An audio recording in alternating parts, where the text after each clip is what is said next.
Caucasian basically ये African और Caucasian से मतलब ये है कि ये अफ्रीकन नेशंस हैं, और कॉकेशियन बेसिकली जो यूरोपियन नेशंस होती हैं, जो यूरोप में या यूएस में रहते हैं, या आप कह वाइट स्किन पीपल जैसे हम कह रहे होते हैं, तो ये बेसिकली कॉकेशियंस कहला रहे होते हैं। ठीक है, इसी तरह से एक और ड्रग अगर तुम देखो, ये कहलाती है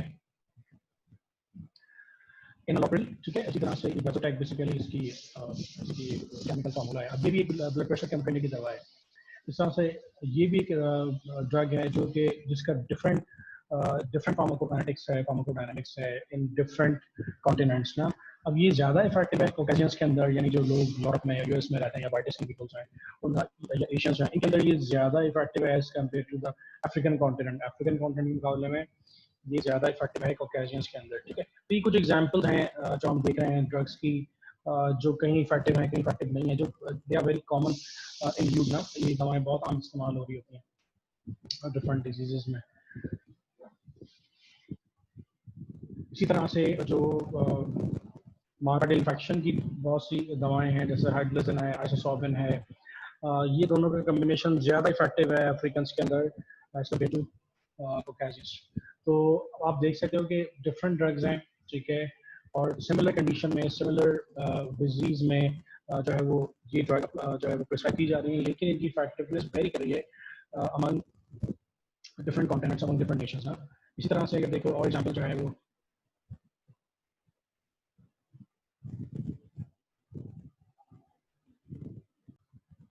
जो अल्कोहल डिहाइड्रोजनेज एंजाइम है, अगर इसको देखो तो एशियंस में जो इसका एक्सप्रेशन है वो काफ़ी हाई होता है, ऑलमोस्ट 85%। ठीक है, जबकि कॉकेशियंस के अंदर जो है अल्कोहल का जो ये जो अल्कोहल डिहाइड्रोजनेज एंजाइम है वो कॉकेशियंस के अंदर खासतौर पर स्विट्जरलैंड और ब्रिटिश है, वहाँ देखो तो इससे 10%। तो जो एशियंस हैं वो ज़्यादा तेज़ी से मेटाबोलाइज कर रहे होते हैं अल्कोहल को, और दैट आल्सो कॉजेज जिसके नतीजे में जो हार्ट बीट है वो स्लो हो रही होती है, और दूसरा प्रेशर फ्लशिंग कर रहे होते हैं। अच्छा, अब ये जो बेसिकली ये सारी की सारी ये एग्जांपल्स हैं जो ये बता रही हैं कि किस कदर वैल्यूएशंस हैं डिफरेंट ड्रग्स, यानी बॉडी किस तरह से, जो लिवर सिस्टम किस तरह से डिफरेंटली रिस्पॉन्ड कर रहे होते हैं सिमिलर डिजीजेस में सेम ड्रग्स को। अच्छा, नेक्स्ट जो डिस्कस करेंगे आफ्टर दिस एग्जांपल्स वो है ड्रग मेटाबॉलिज्म। अच्छा, ड्रग मेटाबॉलिज्म क्या होता है बेसिकली? ड्रग मेटाबॉलिज्म को समझना क्यों जरूरी है? ड्रग मेटाबॉलिज्म को, पॉलीमॉर्फिज्म को, जितना भी वेरिएशन है, अगर आप देखो फार्माकोकाइनेटिक्स और फार्माकोडायनामिक्स जो वेरी कर रही है डिफरेंट स्पीशीज के अंदर, वो बेसिकली पॉलीमॉर्फिज्म की वजह से कर रही होती है। तो हम देखते हैं, अब नेक्स्ट हम ये देखेंगे कि बेसिकली कौन से ऐसे एंजाइम्स हैं, कौन सी ऐसी प्रोटीन्स हैं और जो कि ड्रग के मेटाबॉलिज्म में रोल प्ले कर रहे हैं। ऑफ कोर्स अगर वेरिएशन हो रही है तो वेरिएशन जो है वो बेसिकली उन्हीं एंजाइम्स की जीन के अंदर वेरिएशंस हैं। ठीक है, अच्छा अब हमेशा याद रखें कि जो ड्रग मेटाबॉलिज्म की जो प्रिंसिपल साइट है, वो प्रिंसिपल साइट ड्रग मेटाबॉलिज्म की वो लिवर है। ठीक है, और लिवर के अंदर भी जो लिवर सेल्स के अंदर स्मूथ एंडोप्लाज्मिक रेटिकुलम जो होते हैं, ठीक है, बेसिकली ड्रग मेटाबॉलिज्म वहाँ हो रहा होता है। ऐसा नहीं है कि सिर्फ ड्रग का मेटाबॉलिज्म लिवर में ही होता है, लिवर के अलावा भी और टिश्यूज में होता है, लेकिन उसकी जो कैपेसिटी है मेटाबॉलिज्म की वो बहुत कम होती है। ठीक है, जो प्राइमरी साइट है मेटाबॉलिज्म की, ड्रग मेटाबॉलिज्म की, वो बेसिकली लिवर ही है। सही है, और इसके अलावा कुछ अदर साइट्स हैं जहाँ पर भी मेटाबॉलिज्म हो रहा होता है। उनमें जो सेल्स हैं वो एपिथेलियल सेल्स हैं, गैस्ट्रोइंटेस्टाइनल ट्रैक्ट के अंदर, जीआईटी ट्रैक्ट के अंदर हमारे जो एपिथेलियल सेल्स हैं वहाँ भी जो है वो अप टू सम एक्सटेंट हो रहा होता है मेटाबॉलिज्म। इस तरह स्किन के सेल्स हैं वहाँ हो रहा होता है, लंग्स में भी हो रहा होता है, किडनीज में भी जो है वो मेटाबॉलिज्म का अमल लिमिटेड एक्सटेंट हो रहा होता है। ठीक है, अब मेटाबॉलिज्म के अंदर, अब ऑफ कोर्स मेटाबॉलिज्म अगर लिवर के अंदर हो रहा है तो वहाँ यकीनन कोई ना कोई एंजाइम जो है वो इन्वॉल्व होंगे। अब ये जो एंजाइम्स हैं बेसिकली जो ये इन्हें मेटाबॉलाइजिंग एंजाइम कह रहे होते हैं। ठीक है, हम अभी मेटाबॉलिज्म के हिसाब से देखेंगे कि बेसिकली मेटाबॉलिज्म होता कैसे। ठीक है, लेकिन उससे पहले हम ये देख रहे हैं कि कौन कौन से एंजाइम हैं जो ड्रग मेटाबॉलिज्म के अंदर इन्वॉल्व होते हैं। ठीक है,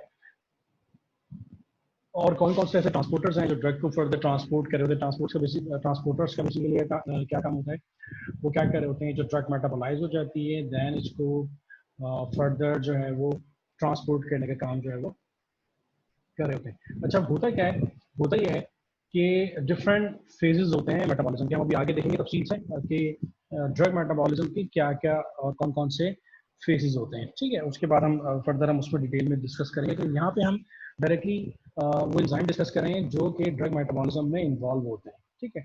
और due to genetic variations in these enzymes, और ये जेनेटिक वेरिएशंस जो बेसिकली होती हैं, जो पॉलीमॉर्फिज्म है या स्निप्स हैं, ये बेसिकली डायरेक्टली इफेक्ट कर रही होती हैं इन मेटाबॉलाइजिंग एंजाइम्स को ना, जो मेटाबॉलिज्म के अंदर इन्वॉल्व है, ठीक है।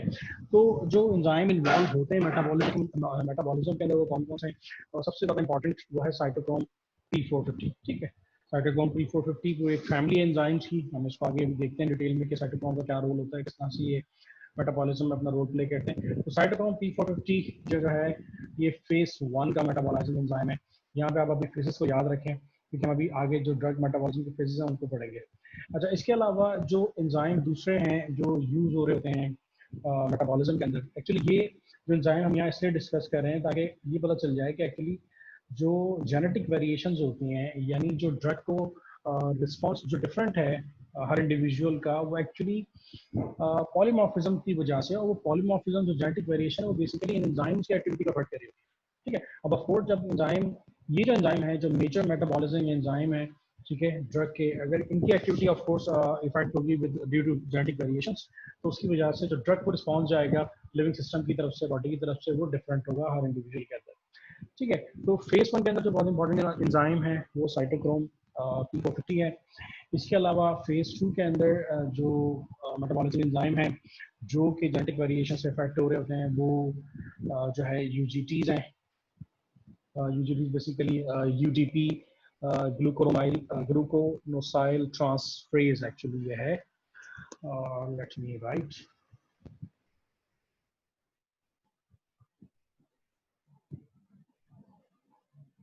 ये बेसिकली जो यूजीटीज हैं वो क्या है?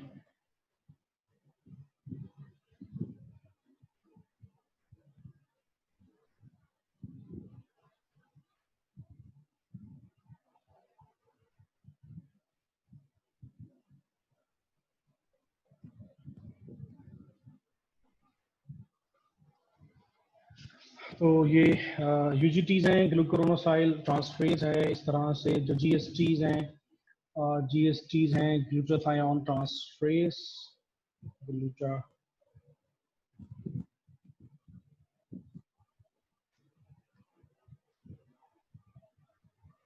ट्रांसफरेज है। इस तरह से जो है वो एसयूएलटी है।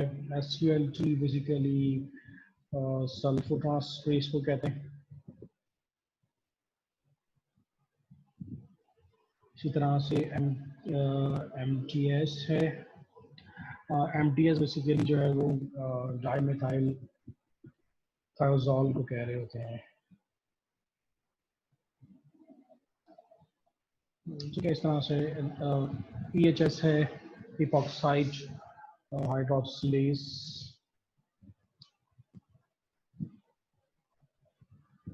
और जो है नेट्स हैं।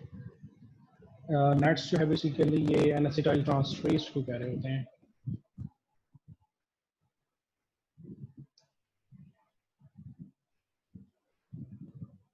तो ये बेसिकली हैं जो फेज 2 में ये वाले एंजाइम्स हैं जो कि अपना रोल प्ले कर रहे होते हैं, ठीक है। इसी तरह से डिफरेंट ड्रग ट्रांसपोर्टर्स हैं जो ड्रग को ट्रांसपोर्ट करने का काम कर रहे होते हैं। वो कुछ इनफ्लक्स ट्रांसपोर्टर्स हैं और कुछ इनफ्लक्स ट्रांसपोर्टर्स हैं।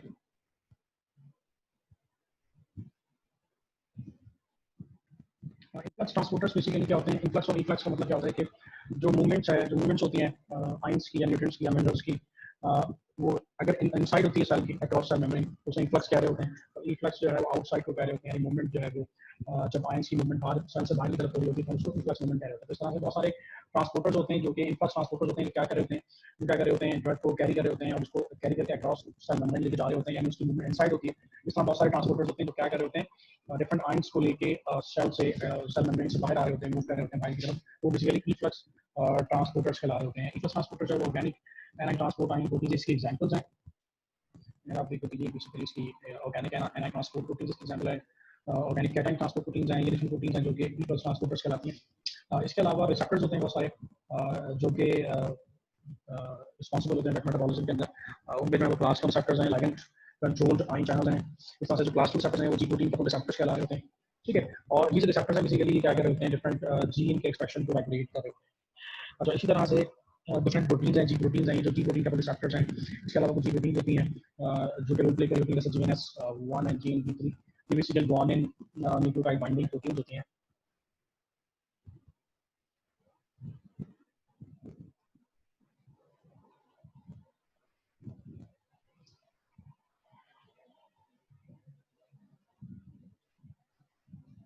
ये basically guanine nucleotide binding proteins होती हैं। ये भी जो है वो ड्रग मेटाबॉलिज्म में इन्वॉल्व होती है। तो ये डिफरेंट एंजाइम्स हैं और ट्रांसपोर्टर्स हैं जो फार्मास्यूटिकल जो ड्रग्स होती हैं उसको ड्रग थेरेपी के अंदर इन्वॉल्व होती हैं, उसको मेटाबोलाइज करने में इन्वॉल्व होते हैं, ठीक है। अब हम आगे फर्दर देख लेते हैं कि ड्रग मेटाबॉलिज्म का कैसे होता है। अच्छा, अब ये जो ड्रग मेटाबॉलिज्म की बात पे है,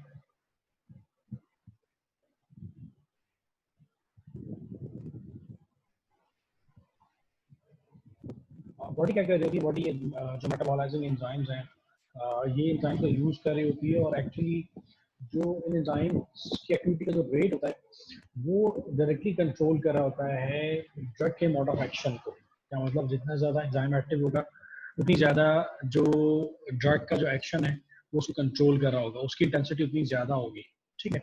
अब होता क्या, ड्रग मेटाबॉलिज्म के डिफरेंट फेजेस होते हैं, सही, डिफरेंट फेजेस होते हैं। इसका जो फेज वन कहलाता है वो कहलाता है नॉन सिंथेटिक, जिसका फेस वन है वो कहलाता है नॉन सिंथेटिक रिएक्शन। अच्छा, अब नॉन सिंथेटिक रिएक्शन में क्या हो रहा होता है, मेटाबॉलिज्म का जो इनिशियल फेज है, जब जो है वो ड्रग जो है वो एब्जॉर्ब हो चुकी होती है बॉडी से, तो होता क्या है कि फर्स्ट ये जो ड्रग है इसके अंदर डिफरेंट रिएक्शंस हो रहे होते हैं, ऑक्सीडेशन रिडक्शन रिएक्शंस हो रहे होते हैं, ठीक है। ड्रग की हाइड्रोलिसिस हो रही होती है, साइक्लाइजेशन होती है, डीसाइक्लाइजेशन, ये सारी की सारी बेसिक केमिस्ट्री की टर्म है जो कि आप पहले देख पढ़ चुके हो।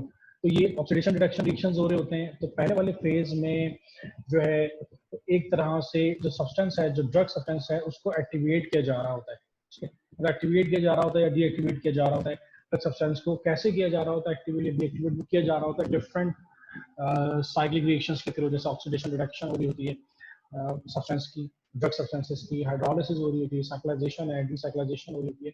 तो पहले फेज में क्या हो रहा होता है, जो भी ड्रग एब्जॉर्ब हुई है उसको क्या किया जा रहा होता है, लिवर क्या कर रहा होता है, उसको डिफरेंट एंजाइम्स को यूज करके क्या कर रहा होता है, फेस वन एंजाइम्स हमने देखे थे कि साइटोक्रोम P450 जो है फेस वन के अंदर ही काम कर रहा होता है, ठीक है। इसी तरह से जो सेकंड रिएक्शन है, जो कंजुगेशन रिएक्शन होते हैं फेस टू के अंदर, कंजुगेशन रिएक्शन में क्या होता है कि अब क्या किया जा रहा होता है, ये जो ड्रग सब्सटेंस है जिसको एक्टिवेट किया गया है, या एक तरह से कह लें तो उसको बायो ट्रांसफॉर्म किया गया है फेस वन के अंदर, साइटोक्रोम P450 है एंजाइम है जो इन्वॉल्व होता है।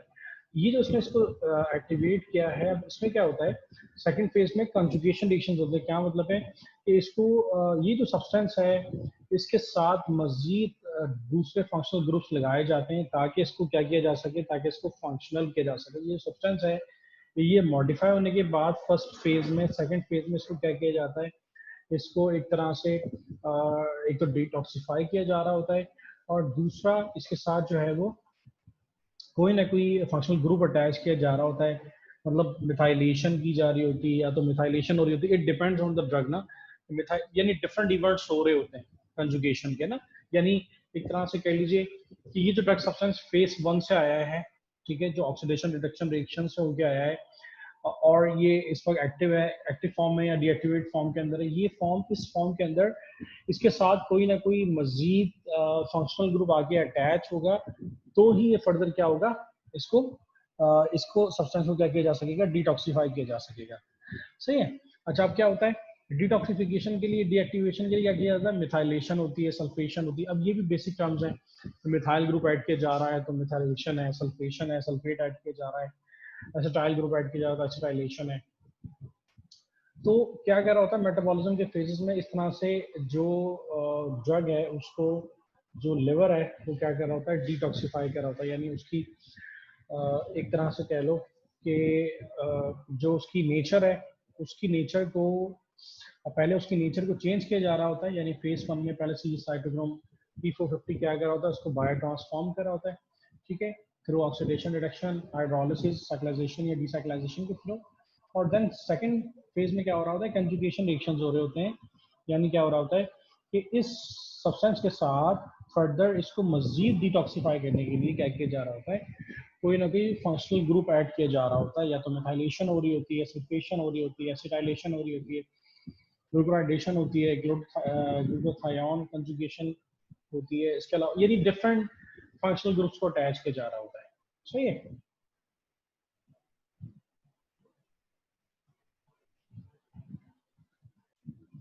अब अगर इस प्रोसेस में ये जो रिएक्शन है, फेज 2 रिएक्शन है, अगर इसमें किसी किस्म की इंटरफेरेंस कॉज होती है, क्या मतलब है कि अगर जो फेज 2 के एंजाइम है जो हमने अभी इससे पहले देखे, यूजीपी ग्लूकोरोनोसाइड ट्रांसफरेज था, ग्लूकोथायोनेस ट्रांसफरेज है, सल्फो ट्रांसफरेज था, अगर यहाँ पे जेनेटिक वेरिएशन की वजह से इनके फंक्शन में इनका फंक्शन जो है वो कम होता है, तो उसके नतीजे में होता क्या है कि ये वाला जो फेज है, जो कंजुगेशन रिएक्शन वाला फेज है, ये प्रॉपर नहीं होगा। ठीक है, जब ये प्रॉपर नहीं होगा तो ड्रग जो है वो प्रॉपरली जो है इनहिबिट नहीं होगी, ठीक है, यानी प्रॉपरली वो कंजुगेट नहीं होगी और डिटॉक्सिफाई नहीं होगी। ये इंटरफेरेंस इस स्टेप पे अगर इंटरफेरेंस होती है तो ये इसका इसका जो कॉन्सिक्वेंस होता है वो बेसिकली क्या होता है, एडवर्स रिएक्शन, यानी बहुत ही सिवियर एडवर्स रिएक्शन हो रहे होते हैं अगर जो ड्रग है वो प्रॉपरली फेज 2 मेटाबॉलिज्म से बाईपास ना हो। ठीक है, यानी जो ड्रग है जब तक कंजुगेशन रिएक्शन से नहीं होती है, नहीं गुजरती है, प्रॉपरली डिटॉक्सिफाई नहीं होती है, तो देर इज अ चांस कि जी वो बहुत ज़्यादा पोटेंशियली जो है वो सीवियर एडवर्स रिएक्शन बॉडी में कॉज करे। ठीक है, इसको अगर आप इसको थोड़ा सा और मैं सिंप्लीफाई कर देता हूँ, अगर तुम यहाँ इसमें देखो तो अब यहाँ बेसिकली क्या है, मैंने बताया कि सबसे इम्पोर्टेंट है जो फेज 1 के अंदर दो फेजेस होते हैं, एक कहलाता है फेज 1 मेटाबॉलिज्म का और दूसरा कहलाता है फेज 2। ठीक है, ये जो ड्रग है बेसिकली, ये जो लिपिड सॉल्युबल फॉर्म में है या नॉन पोलर फॉर्म में है, ये ड्रग को जब हम अगर इसको स्टार्टिंग से देखें तो एब्जॉर्प्शन होने के बाद, डिस्ट्रीब्यूशन होने के बाद बॉडी में, दैन फर्दर मेटाबॉलिज्म हो रही होती है और फिर एक्सक्रीशन होती है। ठीक है, तो डिस्ट्रीब्यूशन तो उसको साइड ऑफ एक्शन तक पहुंचाने के लिए हो रही होती है, लेकिन सबसे इम्पोर्टेंट क्या है कि ये सेफली ये ड्रग जो है बॉडी से रिलीज भी हो। ठीक है, इसका रिलीज होना है क्योंकि they are not a natural compound ना, ये तो केमिकली सिंथेटिक्स है ना, तो ये तो बॉडी से इटसेल्फ तो रिलीज नहीं होंगे, तो इनका सेफ रिमूवल बड़ा इंपॉर्टेंट है। ठीक है, और इनका सेफ रिमूवल अगर नहीं होता तो it cause severe adverse reactions. अब फेज 1 में देखो क्या हो रहा है कि फेज 1 में साइटोक्रोम P450 रिस्पॉन्सिबल होता है ये जो कंपाउंड है इसको चेंज करने के लिए, बायो ट्रांसफॉर्म करने के लिए। ये जो ड्रग है जिस फॉर्म में भी है उसको बायो ट्रांसफॉर्म किया जाता है, उसको चेंज किया जाता है और through oxidation, through hydrolysis, through reduction, in in reactions के थ्रू उसको क्या किया जाता है, इसको चेंज किया जाता है। और अगर आप कह सकते हो कि ये जो प्रोडक्ट आ रही है इसके नतीजे में वो क्या कहलाती है, हम कह सकते हैं कि for example that is a metabolite A, क्योंकि ये चेंज हो गई है। ये जो प्रोडक्ट है, ये जो ड्रग है, now it is change now from its nature ना, उसकी जो नेचर थी उससे चेंज हो गई है, क्योंकि यहाँ पे डिफरेंट बॉडी में रिएक्शंस किए हैं और उसमें जो है वो साइटोक्रोम P450 पहले वाले फेज में इन्वॉल्व होता है। तो उस रिएक्शन के नतीजे में क्या हुआ है कि जो है उसके नतीजे में क्या हुआ है कि ये अपनी नेचर ने चेंज कर दिया और ये मेटाबोलाइट ए फॉर्म हो गया। ठीक है, अब ये एक अलग प्रोडक्ट है। अब होता क्या है कि सेकंड फेज में क्या होता है कि डिफरेंट जो ट्रांसफेसेस एंजाइम में हमने देखा, जैसे ग्लूटाथायोन ट्रांसफेज है या ग्लूकोरोनोसाइड ट्रांसफेज है या सल्फो ट्रांसफेज है, ये ट्रांसफेज एंजाइम क्या करते हैं कि इसको ये यानी कह लो कि इसकी ये सिंथेटिक फेज में क्या करें कि ये बेसिकली कंजुगेट हो रहा होता है किसी न किसी फंक्शनल ग्रुप के साथ ना, ग्लाइसिन के साथ, सल्फेट के साथ, तो डिफरेंट रिएक्शंस हो रहे होते हैं। ठीक है, कंजुगेशन रिएक्शंस हो रहे होते हैं फेज 2 में। कौन से वाले, मेटाबोलाइट ए बेसिकली प्रोडक्ट है फेज 1 की। ठीक है, अब क्या होता है कि फेज 2 से गुजरता है। अब फेज 2 से गुजरता है जब कंजुगेशन रिएक्शन होते हैं तो it becomes another product, for example metabolite B. ठीक है, या अगर इसके साथ और डिफरेंट रिएक्शंस हो रहे हैं तो इट बिकम्स मेटाबोलाइट सी। ठीक है, तो ये डिफरेंट मेटाबोलाइट्स फॉर्म करा होता है डिफरेंट प्रोडक्ट्स। ये सारी प्रोडक्ट्स क्यों बनाई जा रही हैं, इसलिए बनाई जा रही हैं और इसमें डिफरेंट एंजाइम्स इन्वॉल्व हैं, ये इसलिए किए जा रही हैं ताकि इस ड्रग को सेफली बॉडी से एक्सक्रीट किया जा सके। ठीक है, अब देन फर्दर ये जो फॉर्म्स हैं, मेटाबोलाइट ए है, सी है, बी है, they are water soluble, they water soluble metabolite और they can easily excrete from the urine and bile. Urine के थ्रू भी या लिवर में बाइल के थ्रू भी जो है वो ये जो ड्रग है वो क्या हो जाती है, बॉडी से ये रिलीज हो जाती है, एक्सक्रीट हो जाती है। ठीक है, तो टोटल मेटाबॉलिज्म जो हो रहा होता है वो इस तरह से हो रहा होता है। और ड्रग मेटाबॉलिज्म के अंदर इनिशियली, वही मैं दोबारा से रिपीट कर दूं, इनिशियली फेज 1 में बायो ट्रांसफॉर्मेशन हो रही होती है, यानी जो ड्रग है जिस फॉर्म में भी है वो उसको चेंज किया जा रहा होता है, बॉडी उसको चेंज करती है, उसमें जो एंजाइम इन्वॉल्व होता है वो साइटोक्रोम P450 होता है। देन एक नई प्रोडक्ट बनती है जिसे मेटाबोलाइट कह रहे हैं, ये कह लो। ये जो प्रोडक्ट है ये डायरेक्टली भी एक्सक्रीट हो सकती है यूरिन में, या फर्दर ये फेज 2 में चली जाती है जहाँ पे डिफरेंट कंजुगेशन रिएक्शंस होते हैं और मिथाइलेशन है, सल्फेशन है, इसके नतीजे में फर्दर नेक्स्ट प्रोडक्ट्स बनती हैं, डिफरेंट मेटाबोलाइट्स बनती हैं। और ये मेटाबोलाइट्स जो है ये बेसिकली वाटर सॉल्युबल होती हैं और ये देन फिर बॉडी से एक्सक्रीट आउट हो जाती हैं थ्रू यूरिन और बाइल के थ्रू।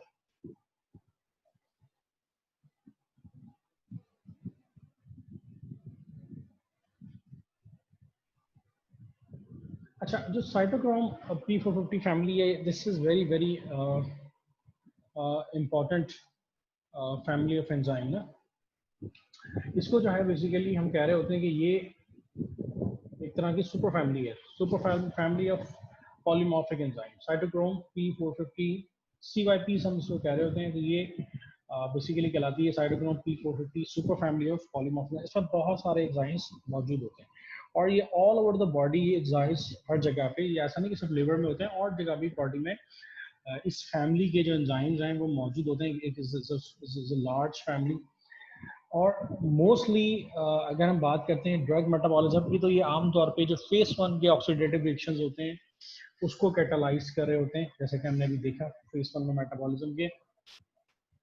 इनकी जो मेजर एक्टिविटी है वो होती तो लिवर के अंदर ही है, ठीक है, क्योंकि वहीं ड्रग मेटाबॉलिज्म हो रहा होता है। लेकिन ऐसा नहीं है कि सिर्फ लिवर में एक्सप्रेस हो, ये इसके अलावा ब्रेन में, लंग्स में, किडनीज में, इंटेस्टाइन में, मोनोसाइट्स में, डिफरेंट सेल्स हैं, जो वाइट ब्लड सेल्स हैं उसके अंदर भी ये क्या हो रहे होते हैं, एक्सप्रेस हो रहे होते हैं। ठीक है, और ये एंजाइम्स जो है वो अपना फंक्शन कर रहे होते हैं। यानी अगर आपने देखा स्टार्टिंग में मैंने बताया था कि सिर्फ मेटाबॉलिज्म का हमारा लिवर में नहीं होता, और भी कुछ साइट्स हैं जहाँ पे हो रहा होता है। हाँ, उसकी जो कह लें कैपेसिटी है वो इतनी ज़्यादा नहीं होती है, लिमिटेड मेटाबॉलिज्म हो रहा होता है, गैस्ट्रोइंटेस्टाइनल ट्रैक्ट के अंदर हो रहा होता है, एपिथेलियल सेल्स में, उसके स्किन में हो रहा होता है, लंग्स में। तो ये एंजाइम ऐसा है कि ये बेसिकली ऑल ओवर बॉडी पाया जाता है, लेकिन इसका जो मेजर, इसकी जो एक्टिविटी है वो लिवर के अंदर होती है, और फेज 1 के जो ऑक्सीडेटिव रिएक्शंस होते हैं ये उसको कैटालाइज कर रहा होता है।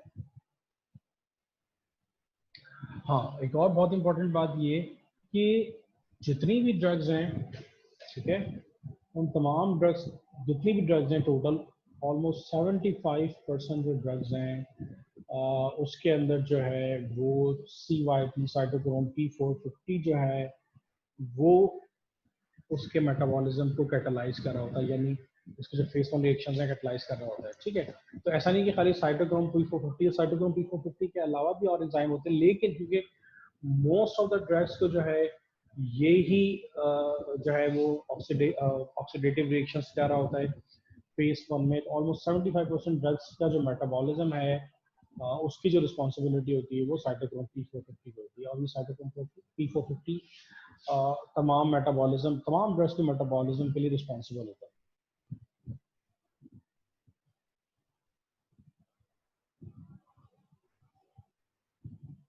अच्छा, आप इसकी थोड़ी सी इसकी क्लासिफिकेशन या इसका नॉमेनक्लेचर अगर देखो तो इसका नॉमेनक्लेचर CYP बेसिकली बता क्या रहा होता है कि ये C बेसिकली बता रहा होता है कि ये साइटोक्रोम है, ठीक है, इस तरह से CY साइटोक्रोम का बता रहा होता है, ठीक है। इसी तरह से ये जो 2 है नंबर अगर इसके साथ आएगा तो ये बेसिकली इसकी फैमिली होती है। ठीक है, CYP जो है वो बेसिकली क्या है, साइटोक्रोम P450 इसका मतलब होता है, यानी क्योंकि इज अ लार्ज फैमिली तो इसको इस तरह से इसका नॉमेनक्लेचर इस तरह से लिया जाता है। ठीक है, तो ये 2 बेसिकली इसकी फैमिली होती है, उसके साथ जो भी अल्फ़ाबेट होता है वो उसकी सब फैमिली होती है। ठीक है, उसके बाद जो डिजिट होता है, नंबर होता है, वो उसका एंजाइम होता है। ठीक है, यानी एंजाइम के डिफरेंट नंबर्स हैं 1 2 3 4 5 6 7 जैसे 19। और स्टेरिक के बाद जो नंबर होता है वो बेसिकली स्पेसिफिक अलील बता रहा होता है कि ये इसकी ये वाली अलील है। ठीक है, अच्छा अगर आप देखो तो ये ऑलमोस्ट इस सुपर फैमिली में मजीद 17 फैमिलीज हैं।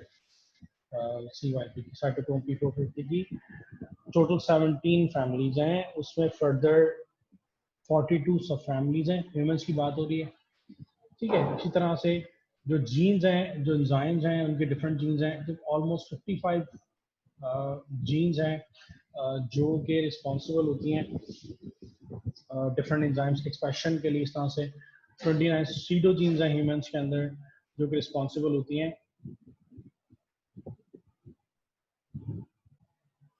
तो सीडो जीन्स 29 सीडो जीन्स होती हैं ह्यूमंस में, और ऑलमोस्ट 55 जीन्स हैं साइटोक्रोम की जो कि साइटोक्रोम फैमिली के किसी न किसी एंजाइम को कोड करी होती है।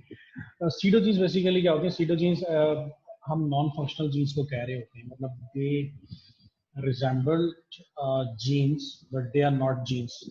मतलब क्या है कि ये कोई प्रोटीन कोड नहीं कर रही होती है, they structure their sequence is like gene से मैच कर रहा होता है, लेकिन नॉन फंक्शनल होता है, यानी ये नॉन कोडिंग होती हैं, इसलिए इन्हें हम सीडो जीन्स कह रहे होते हैं।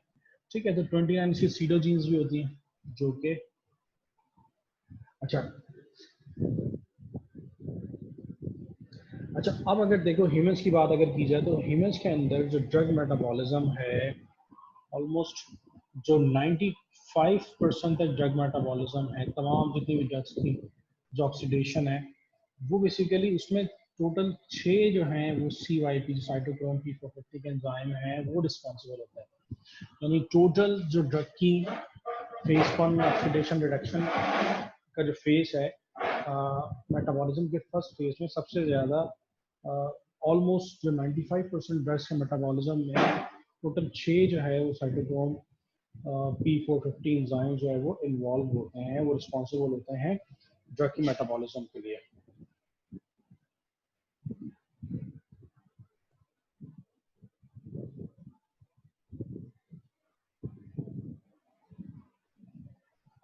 अच्छा ये बेसिकली बता रहा है कि जो डिफरेंट एंजाइम्स हैं साइटोक्रोम फैमिली के डिफरेंट जो जिनका ज़्यादा कंट्रीब्यूशन है ड्रग बायो ट्रांसफॉर्मेशन में, यानी फेज 1 रिएक्शन में जिनका ज़्यादा कंट्रीब्यूशन है, ये उनके नाम बता रहा है यहाँ पे कि किस किस साइटोक्रोम फैमिली के एंजाइम्स का क्या कंट्रीब्यूशन है। तो अगर यहाँ तुम देखो सबसे ज़्यादा जो कंट्रीब्यूशन है वो CYP3A4/5 36% तक जितनी भी ड्रग मेटाबॉलिज्म है उसको ये रेगुलेट कर रहा होता है। इस तरह से CYP2B6 है, 2A6 है, ठीक है, CYP12A है। तो ये तमाम के तमाम ही जस्ट एक आपको आउटलाइन बता रहा है कि जस्ट कौन कौन से इस फैमिली के इंपॉर्टेंट एंजाइम हैं जो ह्यूमंस के अंदर जो है वो ड्रग मेटाबॉलिज्म को क्या कर रहे होते हैं, वो कंट्रोल कर रहे होते हैं।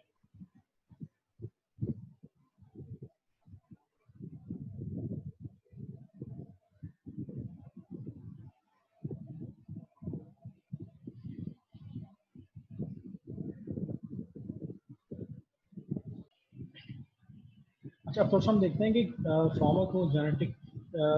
जेनेटिक्स जो है उसकी जो एनालिसिस है या जेनेटिक टेस्टिंग है वो किस तरह से अफेक्ट कर रही होती है, तो उसका क्या रोल हो सकता है अगर हम उसको ड्रग टेस्टिंग में देखें। तो अगर तुम जेनेटिक टेस्टिंग को देखो तो जो जेनेटिक टेस्टिंग है, ठीक है, या तो वो यूज़ हो रही होती है किसी डिजीज़ की जेनेटिक्स देखने के लिए, मतलब कि जो डिजीज़ है उसके पीछे कौन सी जीन इन्वॉल्व है, ठीक है, और वो कौन सा डिसऑर्डर कॉज कर रही है। तो डिफरेंट जैसे बहुत सारी डिजीज़ हैं, मेंडेलियन डिजीज़ हैं, कौन से जीन डिफेक्टिव है। तो ये जो जेनेटिक टेस्टिंग है वो एक तरह से अगर तुम देखो तो डिफरेंट जो डिसऑर्डर्स हैं उसका बता रही होती है कि भाई आप अगर जेनेटिक टेस्टिंग करेंगे तो यू विल नो कि जी कौन सी जीन जो है वो म्यूटेट है और आपको जिसकी वजह से आपको जो भी what ever disorder you have, ठीक है। और इसके अलावा और बहुत सारी जो कॉम्प्लेक्स डिजीजेज हैं जिसमें बहुत सारे जीन इन्वॉल्व होते हैं, तो जेनेटिक टेस्टिंग के थ्रू आप जो है वो तमाम जीन्स की म्यूटेशंस को क्या कर सकते हो, पता कर सकते हो, ठीक है। जेनेटिक टेस्टिंग का दूसरा एस्पेक्ट अगर आप देखो तो वो फार्माकोजेनेटिक्स के अंदर है। फार्माकोजेनेटिक्स में बेसिकली क्या है कि you need to know the genes for drug metabolism. अगर आपको पता चल जाए कि आपकी जो जीन्स हैं, ठीक है, ड्रग मेटाबॉलिज्म की स्पेसिफिकली, जैसे हमने अभी साइटोक्रोम P450 को देखा, तो जो ड्रग मेटाबॉलिज्म की आपकी जीन्स हैं उसका बेसिकली क्या सीक्वेंस है और उसकी अगर स्निप प्रोफाइलिंग कर ली जाए, ये पता चल जाए कि भाई कौन कौन से स्निप्स हैं आपके जीन में। तो इसके नतीजे में फ़ायदा क्या होगा कि आप जो है वो ड्रग रिस्पॉन्स को जो है वो मॉनिटर कर सकते हो, उसको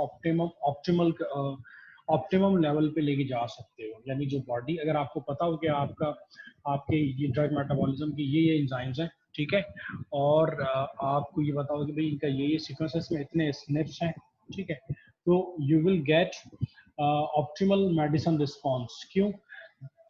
आपकी जो प्रिस्क्रिप्शन होगी फिर वो सिमिलर नहीं होगी with everyone, it will be different ना, वो डिफरेंट हो जाएगी according to your genetic testing, according to your drug genes profile जो आपकी होगी, जो मेटाबॉलिज्म की जीन्स हैं उनकी प्रोफाइल जो होगी उसके अकॉर्डिंग आपकी जो ड्रग है उसकी प्रिस्क्रिप्शन जो है वो वेरी करेगी, ठीक है। तो ये इसका एक जो है पोटेंशियल बेनिफिट है कि अगर आपको पता हो कि जी स्पेसिफिकली कि कौन कौन से जो ड्रग मेटाबॉलिज्म के मेरे जीन है उनका क्या सीक्वेंस है, उसमें कितने स्टेप्स हैं, तो it will give you optimum amount of medicine, pharmaceutical drug, ठीक है। और उसके रिस्पॉन्स को भी आप मॉनिटर कर सकते हो फिर, ठीक है, क्योंकि आपको पता होगा कि आपका जो सिस्टम है मेटाबॉलिज्म का, ड्रग मेटाबॉलिज्म का, वो किस तरह से जो है वो अपना वर्क कर रहा है। तो अकॉर्डिंग टू देयर कैपेसिटी आप जिस हिसाब से जो है वो ड्रग्स जो है आपके लिए प्रिस्क्राइब की जाती है। इसमें जो पोटेंशियल रिस्क है वो एक ये होता है, इससे सोशल और एथिकल इश्यूज हैं आमतौर पे, क्योंकि ये जो इन्फॉर्मेशन होती है जेनेटिक टेस्टिंग के नतीजे में जो आपकी जीनोम की इंफॉर्मेशन होती है, इट इज़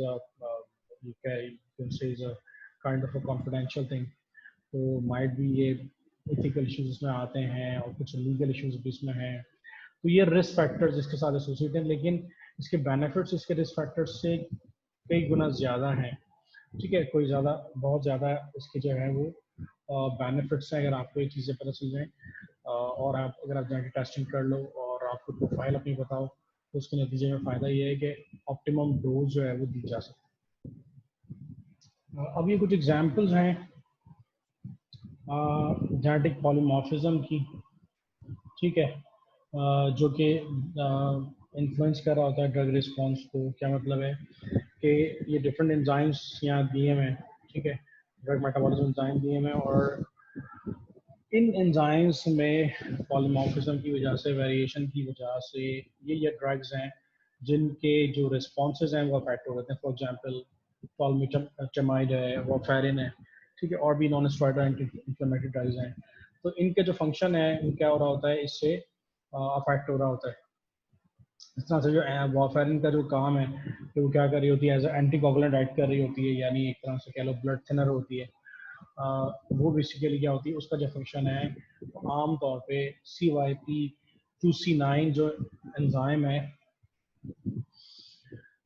इसमें पॉलीमॉर्फिज्म की वजह से, जेनेटिक पॉलीमॉर्फिज्म की वजह से इसका फंक्शन जो है वो अफेक्ट हो रहा होता है। और भी बहुत सारे एग्जांपल्स हैं, आप इसको तफसील से देख लेना। इस तरह से CYP है, 2C19 है, ठीक है, पेप्टिक अल्सर के लिए दी जाती है। तो ये जो ओमप्राजोल है ये रिस्पॉन्स नहीं कर रही होती है इसमें ना, ठीक है, तो इसके रिस्पॉन्स के ऊपर इफेक्ट होता है। और भी बहुत सारी ड्रग्स हैं, बहुत सारी इम्यूनोसप्रेसिव ड्रग्स हैं, और बहुत सारी आपको सेंसिटिविटी की ड्रग्स हैं। तो ये ड्रग्स आप एज एन एग्जांपल जो है मैंने वो यहाँ पे और डिस्प्ले किए हैं, तो इसको देख लेना कि कौन कौन से एंजाइम्स हैं जो जिसमें पॉलीमॉर्फिज्म की वजह से ड्रग का जो रिस्पांस है वो चेंज हो जाता है। तो ये बेसिकली यहाँ पे ड्रग का रिस्पांस लिखा हुआ है या ड्रग का नाम लिखा हुआ है, और ये जो है वो आपके एंजाइम्स हैं, ठीक है। मेटाबॉलिज्म जो ड्रग मेटाबॉलिज्म के एंजाइम है जो डिफरेंट फेजेस में होते हैं, ये वो सारे एंजाइम्स यहाँ पे जो है वो लिखे हुए हैं, ठीक है। अच्छा, थोड़ा सा एडवांटेजेस देख लेते हैं फार्माकोजेनेटिक्स का फ़ायदा क्या है। ऑफ कोर्स अगर आपको ये पता होगा कि कौन कौन से एंजाइम्स हैं जो कि जिनमें पॉलीमॉर्फिज्म है, तो आपके लिए बड़ा आसान होगा कि आप बहुत आसानी से बता सकते हैं कि कौन सी ड्रग है जो पेशेंट्स को देनी है, ठीक है। आप प्रेडिक्ट कर सकते हैं बहुत आसानी के साथ कि किस पेशेंट को क्या ड्रग देनी है और क्या ड्रग नहीं देनी, ठीक है। अकॉर्डिंग टू दिस सिनेरियो अगर आप देखो, दिस सिनेरियो में अगर देखो तो यहाँ पे अगर देखो CYP2C9, अगर आपको पता हो कि बेसिकली पॉलीमॉर्फिज्म यहाँ है, ठीक है, इस वाले एंजाइम में पॉलीमॉर्फिज्म है, तो ऑफ कोर्स इसको यहाँ पे इस पेशेंट को वार्फरिन देने का कोई जो है ना वो सेंस नहीं बनता है, ठीक है। तो अगर आपको अपने मेटाबॉलिज्म एंजाइम्स की प्रोफाइल पता हो, ठीक है, जेनेटिक प्रोफाइल पता हो, तो आपके लिए बड़ा आसान होता है कि आप जो है वो प्रेडिक्ट कर सकोगे कि जो पेशेंट है वो ड्रग को कैसे रिस्पॉन्स करेगा, ठीक है। इसका जो दूसरा बड़ा फायदा है, आप क्या कर सकते हैं, आप जो है वो कस्टमाइज प्रिस्क्रिप्शन कर सकते हैं। ऑफ कोर्स हर किसी की क्योंकि पॉलीमॉर्फिज्म की वजह से डिफरेंस होगा, जेनेटिक मेकअप डिफरेंस होगा डिफरेंट पेशेंट्स का, तो ऑफ कोर्स उनकी जो प्रिस्क्रिप्शन होगी वो भी क्या होगी, वो भी वेरी करेगी, वो भी डिफरेंट होगी। तीसरा जो फायदा इसका ये होगा कि आप जो है वो साइड इफेक्ट्स को, जो एडवर्स रिएक्शंस हैं ड्रग के, जो एडवर्स इफेक्ट हैं उसको कम से कम कर सकते हैं और उसको एलिमिनेट कर सकते हैं ज़्यादा से ज़्यादा बॉडी से। अगर आपको ये पता हो कि आपके कौन से एंजाइम्स हैं जो रिस्पॉन्सिबल हैं इस ड्रग को जो आपको प्रिस्क्राइब की गई है उसके मेटाबॉलिज्म में, तो ये इसका जो तीसरा फायदा है फार्माकोजेनेटिक्स का, या ये जो टेस्टिंग है, जेनेटिक टेस्टिंग है, उसका तीसरा फायदा ये है कि आप एडवर्स रिएक्शंस को कंट्रोल कर सकते हैं, एफिकेसी को कंट्रोल कर सकते हैं, पेशेंट को compliance to improve efficacy and patient compliance. अब यहाँ पे देखो हर ड्रग की एक इफेक्टिवनेस होती है, ठीक है।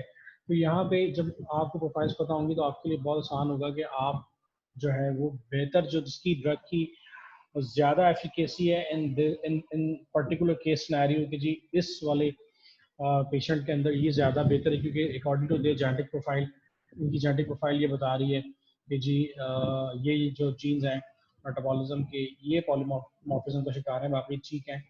तो इनमें पॉलीमॉर्फिज्म है, इनमें नहीं है, तो it actually improve the efficacy of your drug, ठीक है। और ये बेसिकली पेशेंट कंप्लायंस को भी इम्प्रूव करती है।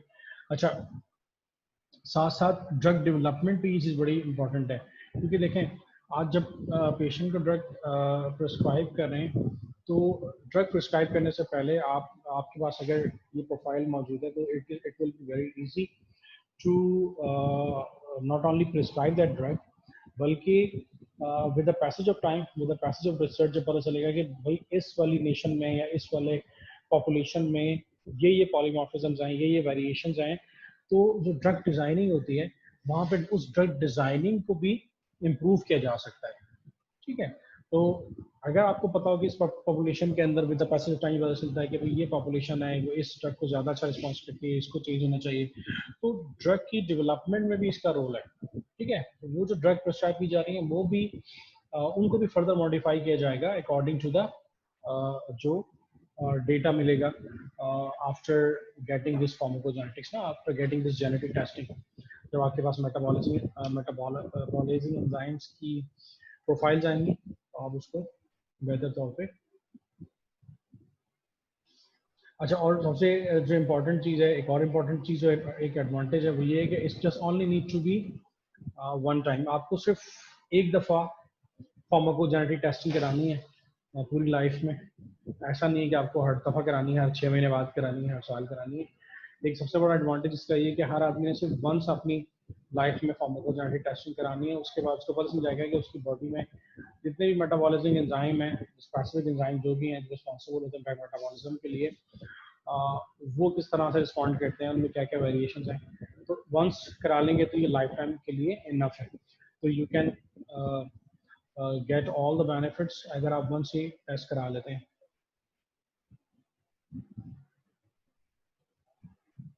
डोजेज के ऊपर ऑफ कोर्स बहुत इंपॉर्टेंट है कि जो एक्यूरेसी है और डोजेज है वो बहुत इंपॉर्टेंट है ड्रग की। जब हम दे रहे होते हैं किसी पेशेंट को तो ड्रग्स की जो डोजेज है वो डिपेंड कर रही होती है पेशेंट के हाइट वेट के ऊपर। तो साथ साथ जो दूसरे ये जो फैक्टर्स हैं जो फार्माकोजेनेटिक टेस्टिंग है ये बेसिकली इफेक्ट कर रही होती है डोजेज ऑफ ड्रग को। इस तरह से आप डिफरेंट डिजीजेस को जो है वो क्या कर सकते हैं, वो मॉनिटर भी कर सकते हैं।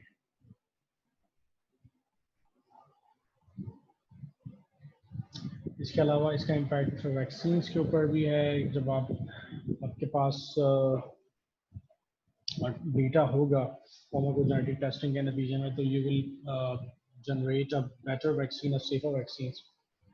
और डिस्कवरी के अंदर डेवलपमेंट हम डिस्कस कर चुके हैं ये वाला पॉइंट। तो ये रेशनल ड्रग डिजाइनिंग को इफेक्ट कर रहा होता है। अच्छा, ये तो एडवांटेजेस थे, ऐसा नहीं कि सिर्फ एडवांटेजेस ही हैं फार्माकोजेनेटिक्स के, कुछ इसके अंदर कुछ बैरियर्स भी हैं एक तरह से कह लें। वो बैरियर्स क्या क्या हैं वो हम जरा देख लेते हैं। तो एक सबसे जो पहले जो बैरियर है वो ये है बेसिकली कि जेनेटिक वेरिएशंस को फाइंड करना ना, ये is a very complex thing ना, ठीक है। और खास तौर पे वो जेनेटिक वेरिएशंस जो कि ड्रग रिस्पॉन्स को अफेक्ट कर रही होती हैं उसको फाइंड करना is a very complex thing. क्योंकि देखो बहुत मिलियंस ऑफ स्टेप्स को फार्माकोजेनेटिक टेस्टिंग करने के लिए आपको मिलियंस ऑफ स्टेप्स को जो है वो फाइंड करना होगा, आइडेंटिफाई करना होगा और फिर उसको एनालाइज करना होगा कि ये किस ड्रग्स के अगेंस्ट रिस्पॉन्स में इन्वॉल्व है, ठीक है। यानी कौन सी ड्रग्स हैं जिसके अगेंस्ट ये वाली स्टेप्स इन्वॉल्व हैं। तो it's a very complex process और इसमें मिलियंस ऑफ स्टेप्स इन्वॉल्व होती हैं, ठीक है। उनको पहले आइडेंटिफाई करना होगा, ठीक है। और आइडेंटिफाई करने के बाद एनालाइज करना होगा कि जी कौन सी स्टेप्स हैं जो कि इन्वॉल्व हैं पर्टिकुलर ड्रग्स के अंदर। दूसरा जो एक बैरियर है वो इसकी कॉन्फिडेंशियलिटी है कि जाहिर सी बात है हर आदमी की जो है वो जेनेटिक मेकअप की अगर हम बात करें तो this is a confidential thing ना। अगर उसकी जेनेटिक इन्फॉर्मेशन है तो it's a confidential thing, is a private thing. और उसका मिसयूज ना हो, उसके स्टोरेज और उसका मिसयूज हो सकता है। तो उसको उस इंफॉर्मेशन को कॉन्फिडेंशियल रखना और उसकी इंफॉर्मेशन को स्टोर रखना, ये भी एक तरह का थोड़ा सा इसके ऊपर सिक्योरिटीज़ हैं, इनसिक्योरिटीज़ हैं। इसी तरह से जो हमारे हेल्थ केयर प्रोवाइडर्स हैं, जो पेशेंट्स हैं, उनको भी जो है वो लिटरेट करना है फार्माकोजेनेटिक्स को लेके is also very complex process, ठीक है। क्योंकि जो हेल्थ केयर प्रोवाइडर्स हैं, जो फिजिशियंस हैं, उनके लिए जो है वो डायरेक्टली जो नॉर्मली जो प्रिस्क्रिप्शन का जो तरीका होता है वो डायरेक्टली वो सिम्टम्स बेस्ड डायग्नोसिस होती है, डायरेक्टली सिम्टम्स के ऊपर जाके डायग्नोस कर रहे होते हैं और वन साइज फिट ऑल, मतलब एक ही ड्रग जो है वो सबको दे रहे होते हैं। तो अब वहाँ पे फिजिशियंस के लिए, हेल्थ केयर प्रोवाइडर के लिए थोड़ा सा काम बढ़ जाएगा, कॉम्प्लिकेटेड हो जाएगा, ठीक है। फिजिशियन को पहले एक एक्स्ट्रा डायग्नोस्टिक टेस्ट कराना पड़ेगा। वो देखेगा कि पहले कि इस पेशेंट के लिए बेसिकली कौन सी ड्रग है वो सूटेबल है। वो पहले ऑफकोर्स फार्माकोजेनेटिक टेस्टिंग करेगा, ठीक है। तो is a kind of little complicated कि डायरेक्टली फिजिशियन अपनी दवा प्रिस्क्राइब करने से पहले उसकी फार्माकोजेनेटिक टेस्टिंग करेगा ताकि उसको बेहतर ड्रग दे सके। लेकिन ये itself is a complex process ना। इसके अलावा अगर आप फार्मास्यूटिकल कंपनीज के पॉइंट ऑफ व्यू से देखें तो ये फार्मास्यूटिकल कंपनीज के पॉइंट ऑफ व्यू से एक और मुश्किल है उनके लिए। क्योंकि नॉर्मली जो फार्मास्यूटिकल कंपनीज हैं वो आमतौर पे क्या करती हैं, वो क्या करती हैं, वो वन साइज फिट ऑल वाली अप्रोच को फॉलो करती हैं। यानी एक ही ड्रग वो बना रही होती है, वो सबके लिए वो ड्रग जो है वो प्रिस्क्राइब की जा रही होती है। तो इन दैट केस अगर हम फार्माकोजेनेटिक्स बात करेंगे तो तमाम कंपनीज के लिए क्या होगा कि उनको अपनी हर एक प्रोडक्ट के मल्टीपल फॉर्म्स बनानी पड़ेंगी, मल्टीपल उनको जो है वो फार्माकोजेनोमिक बेस्ड प्रोडक्ट्स बनानी पड़ेंगी अलग अलग, क्योंकि हर पेशेंट्स के लिए डिफरेंट ड्रग्स होंगी। तो उनको पॉपुलेशन वाइज जो है वो सेम ड्रग है उसकी कंपोजिशन और उसके अंदर मॉडिफिकेशन करनी होगी। और वो मॉडिफिकेशन के नतीजे में जो इनका एक तरह से कह लें कि जो बजट है और जो इस कंपनी के एक्सपेंसेस हैं वो ऑफ कोर्स बढ़ जाएंगे। तो स्मॉल मार्केट के अंदर is a very difficult thing right now. तो ये काफ़ी मुश्किल नज़र आता है, ठीक है। लेकिन ये इसके कुछ बैरियर्स हैं जो स्टिल, लेकिन इसके जो बेनिफिट्स हैं they are for more than their barriers. ठीक है, तो ये फार्माकोजेनेटिक्स का टॉपिक था। ठीक है, तो ये इसकी कुछ हमने यहाँ पे लास्ट में इसके बैरियर डिस्कस किए।